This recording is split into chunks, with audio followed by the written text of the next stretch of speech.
नमस्कार मित्रांनो, Wadekar guidance point मध्ये आपले स्वागत। आज पोलीस भरती सराव पेपर 3 घेण्यात आला। त्यामध्ये बऱ्याच मुलांचे मला फोन आले की या प्रश्नाचं उत्तर काय सर। तर आजच्या या पेपरमध्ये आपण पाहणार आहोत की या 1 ते 100 प्रश्नाची उत्तर काय होती। त्या अनुषंगाने आपण चर्चा करणार आहोत। निश्चितच या पेपरच्या ॲनालिसिसचा फायदा आपणास होईल।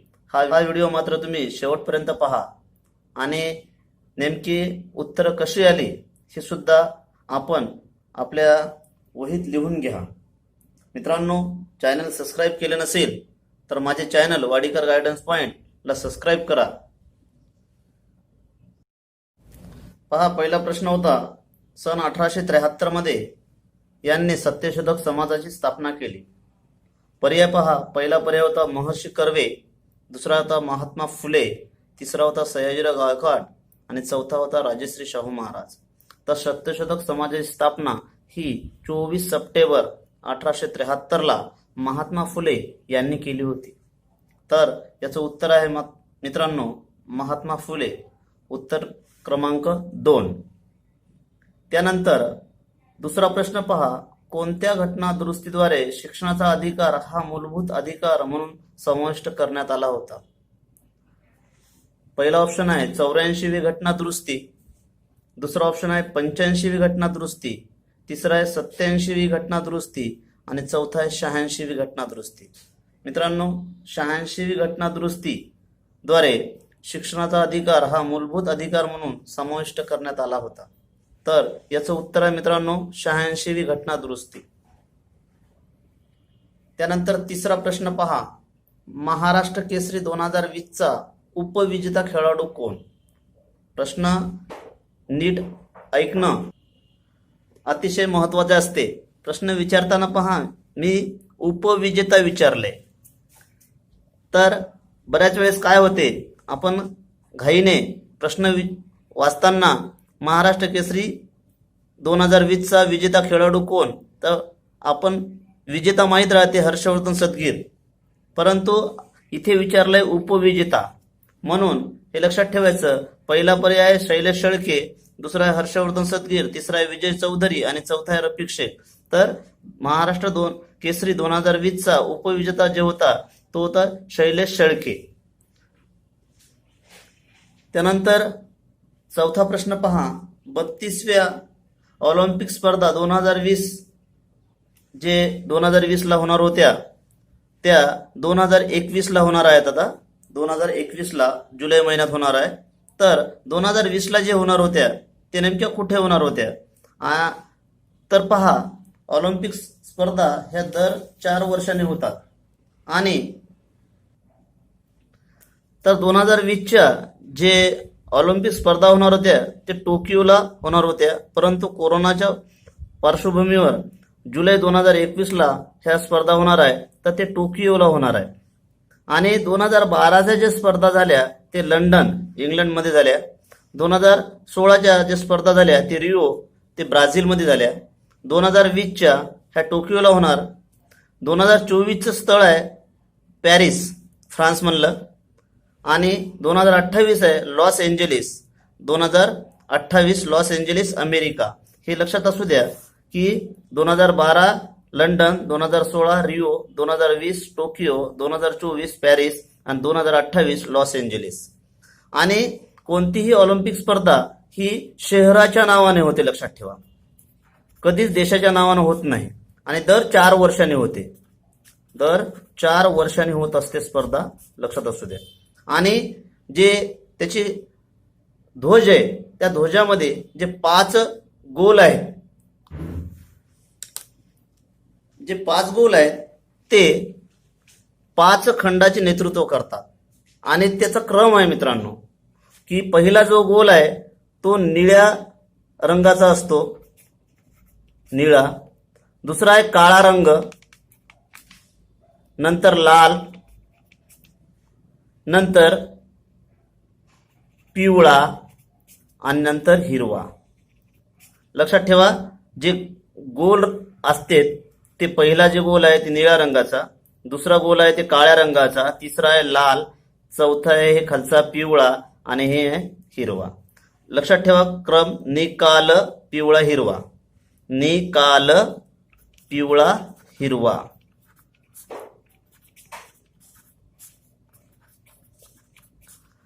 ऑलिम्पिक ध्वजाचा जे गोल आहे ते असाच क्रम आहे मित्रांनो, लक्षात ठेवा. निळा, काळा, लाल, पिवळा, हिरवा.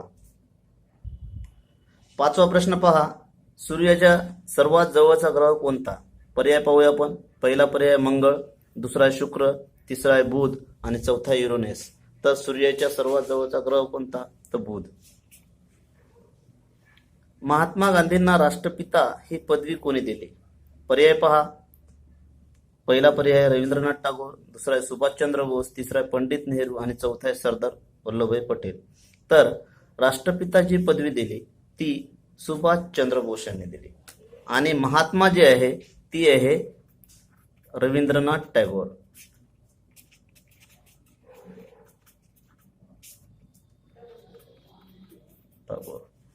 महात्मा हे रवींद्रनाथ टागोरनं म्हटले आणि महात्मा गांधींना राष्ट्रपिता जे म्हणले ते सुभाषचंद्र बोस यांनी म्हटले.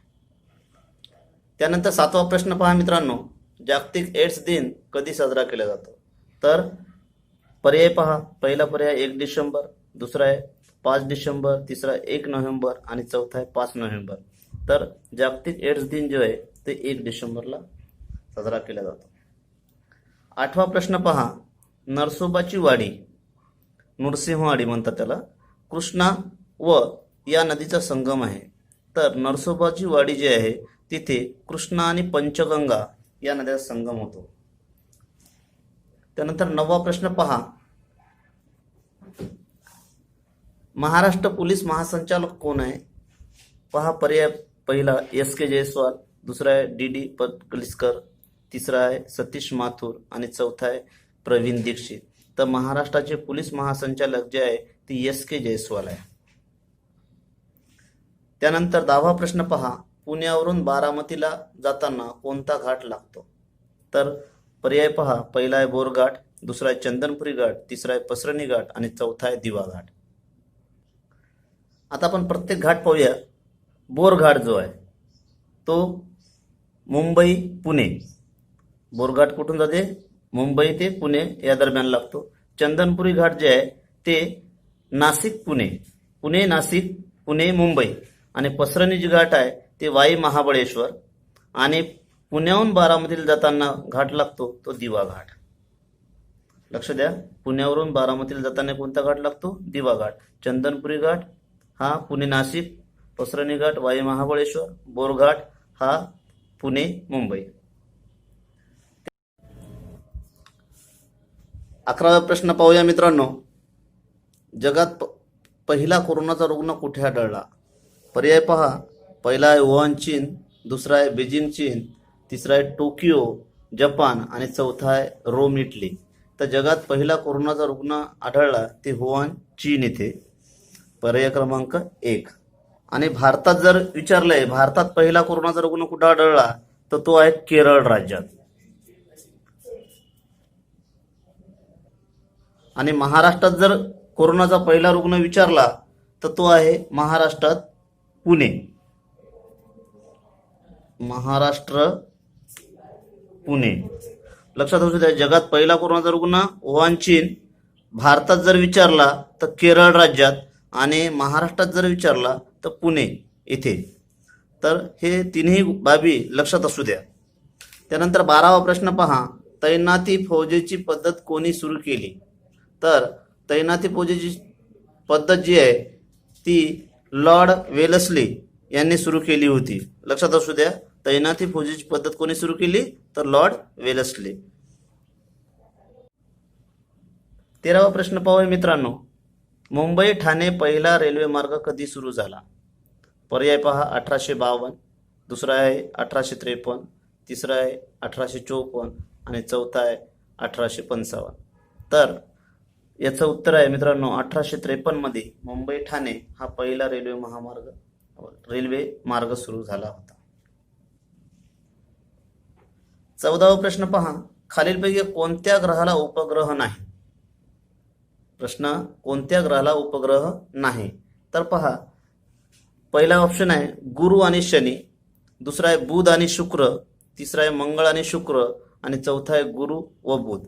तर बुध आणि शुक्र या ग्रहाला उपग्रह नाही. उत्तर क्रमांक 2. त्यानंतर 15वा प्रश्न पहा. महाराष्ट्रात आतापर्यंत एकाच महिलेने राज्यपाल पद भूषवले आहे, खालीलपैकी कोण? तर पर्याय पहा सुचिता कृपलानी, दुसरा आहे नंदिनी सतपती, तिसरं आहे विजयलक्ष्मी पंडित आणि चौथा आहे शशिकला काकोडकर.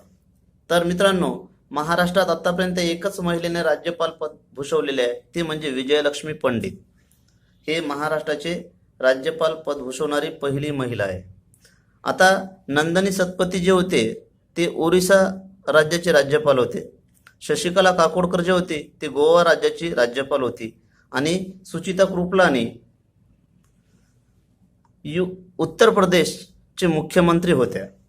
तर लक्षात ठेवा, महाराष्ट्राच्या आतापर्यंत एकाच महिलेने राज्यपाल पद भूषवलेले आहे, ते म्हणजे विजयलक्ष्मी पंडित. त्यानंतर 16वा प्रश्न पहा. नीलक्रांती कोणत्या उत्पन्नाशी संबंधित आहे? पहिला आहे अन्नधान्य, दुसरा आहे मत्स्य उत्पादन, तिसरा आहे तेलबिया आणि चौथा आहे नदीजोड योजना. तर इथे लक्षात असू द्या, तर अन्नधान्याशी संबंधित हरित क्रांती,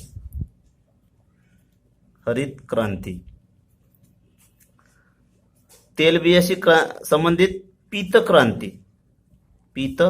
क्रांती आणि नदीजोड योजनेशी जी क्रांती आहे ती अमृत क्रांती आहे आणि मत्स्य उत्पादनासाठी नील क्रांती.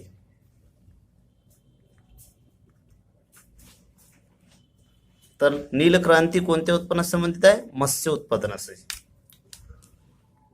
आणि अन्नधान्याशी हरित क्रांती, तेलबियाशी पीत क्रांती आणि नदीजोड योजनेशी अमृत क्रांती. 17वा प्रश्न पहा. भारतरत्न मिळवणारे पहिले महाराष्ट्रीयन व्यक्ती कोण? तर पर्याय पाहूया. पहिला पर्याय महर्षी कर्वे, दुसरा आहे पांडुरंग काने, तिसरा आहे विनोबा भावे आणि चौथा आहे सचिन तेंडुलकर. तर भारतरत्न मिळवणारे पहिले महाराष्ट्रीयन जे होते ते महर्षी कर्वे हे पहिले महाराष्ट्रीयन व्यक्ती होते ज्यांना भारतरत्न पुरस्कार मिळाला होता. त्यानंतर 18वा प्रश्न पहा. महाराष्ट्र राज्यात पंचायत राज पद्धतीची सुरुवात केव्हा झाली? पहा, 1 मे 1960, 1 मे 1956, 1 मे 1962, 1 मे 1958.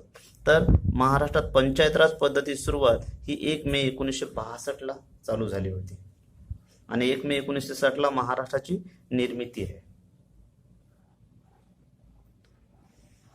जून 2020 ला महाराष्ट्र सीमेवर आलेले निसर्ग चक्रीवादळ जे महाराष्ट्राच्या सीमेवर आले होते त्याला निसर्ग हे नाव कोणत्या देशाने दिले? पर्याय पहा. पहिला आहे भारत, दुसरा आहे बांगलादेश, तिसरा आहे पाकिस्तान आणि चौथा आहे नेपाळ. तर निसर्ग चक्रीवादळाला जे नाव देण्यात आलं निसर्ग हा हे बांगलादेशने दिले, लक्षात असू द्या. 20वा प्रश्न पहा. नुकतेच 30 जुलै 2020 ला पंतप्रधान माननीय नरेंद्र मोदींनी कोणत्या देशाच्या सुप्रीम कोर्टाच्या भवनाचे उद्घाटन केले? पर्याय पहा. पहिला आहे सिंगापूर, दुसरा आहे मॉरिशस, तिसरा आहे भूतान आणि चौथा आहे नेपाळ. तर 30 जुलै 2020 ला माननीय पंतप्रधान नरेंद्र मोदी यांनी मॉरिशस देशाच्या सुप्रीम कोर्टाच्या भवनाचे उद्घाटन केलेले आहे. त्यानंतर 21वा प्रश्न पहा. राफेल विमान भारताने कोणत्या देशाकडून घेतले आहे? तर पर्याय पहा. पहिला पर्याय फ्रान्स, दुसरा आहे इंग्लंड, तिसरा आहे रशिया आणि चौथा आहे अमेरिका. तर भारताने राफेल विमान जे घेतलेले आहे ते फ्रान्स देशाकडून. नुकतेच 5 राफेल विमान आपल्या भारतात दाखल झाले अंबाला पोर्टवर आणि एकूण भारत 36 राफेल विमान घेणार आहे फ्रान्सकडून. तर लक्षात असू द्या की राफेल विमान हे कोणत्या देशाकडून घेतलेले आहे? तर फ्रान्स देशाकडून. 22वा प्रश्न पहा. माझी जन्मठेप या पुस्तकाचे लेखक कोण? पर्याय पहा. पहिला पर्याय लोकमान्य टिळक, दुसरा आहे विदा सावरकर, तिसरा आहे मंगल पांडे आणि चौथा आहे भगतसिंग. माझी जन्मठेप हे जे पुस्तक आहे त्याचे लेखक आहे विदा सावरकर. 23वा प्रश्न पहा. आंतरराष्ट्रीय न्यायालयाचे मुख्यालय कुठे आहे? आंतरराष्ट्रीय न्यायालय जे पर्याय पहा. पहिला पर्याय हेग, दुसरा आहे जिनेवा, तिसरा आहे रोम आणि चौथा आहे पॅरिस. आंतरराष्ट्रीय न्यायालयाचे मुख्यालय जे आहे ते हेगला आहे आणि हेग हे कुठे आहे? नेदरलँड आहे देशात. नेदरलँड. आंतरराष्ट्रीय न्यायालयाचं मुख्यालय जे आहे ते हेग आहे आणि ते आहे नेदरलँड देशात. त्यानंतर पहा 24वा प्रश्न, 60 वर्ष पूर्ण झाल्यावर कोणता महोत्सव साजरा करतात? पर्याय पहा, पहिला आहे रौप्य, दुसरा आहे अमृत, तिसरा हिरक आणि चौथा आहे सुवर्ण. तर 60 वर्ष पूर्ण झाल्यावर हिरक महोत्सव साजरा करतात.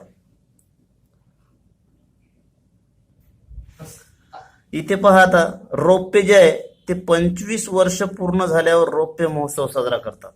अमृत महोत्सव जे आहे ते 75 वर्ष पूर्ण झाले असल्यास कोणत्याही बाबीला तर अमृत महोत्सव साजरा केला जातो. आणि सुवर्ण महोत्सव हे 50 वर्ष कंप्लीट झाल्यावर पूर्ण झाल्यावर सुवर्ण महोत्सव साजरा केला जातो. आणि 60 वर्ष जर पूर्ण झाले असेल तर त्याला आपण हिरक महोत्सव म्हणतो. आणि 100 वर्ष जर पूर्ण झाली असेल तर जो उत्सव साजरा केला जातो ते शताब्दी महोत्सव. शताब्दी लक्षात असू द्या. लक्षात असू द्या, रौप्य महोत्सव 25 वर्ष, अमृत महोत्सव 75 वर्ष झाल्यावर, हिरक महोत्सव हे 60 वर्ष पूर्ण झाल्यावर आणि सुवर्ण महोत्सव हे 50 वर्ष आणि 100 वर्ष पूर्ण झाल्यावर शताब्दी महोत्सव. त्यानंतर 25वा प्रश्न पहा, 0 माईल हे स्थान कोणत्या शहरात आहे? तर पर्याय पहा, पहिला पर्याय नागपूर, दुसरा आहे भोपाळ, तिसरा आहे दिल्ली आणि चौथा आहे मुंबई. तर 0 माइल्स हे ठिकाण नागपूर या ठिकाणी आहे. आणि हे ठिकाण इंग्रजांनी मध्यभागी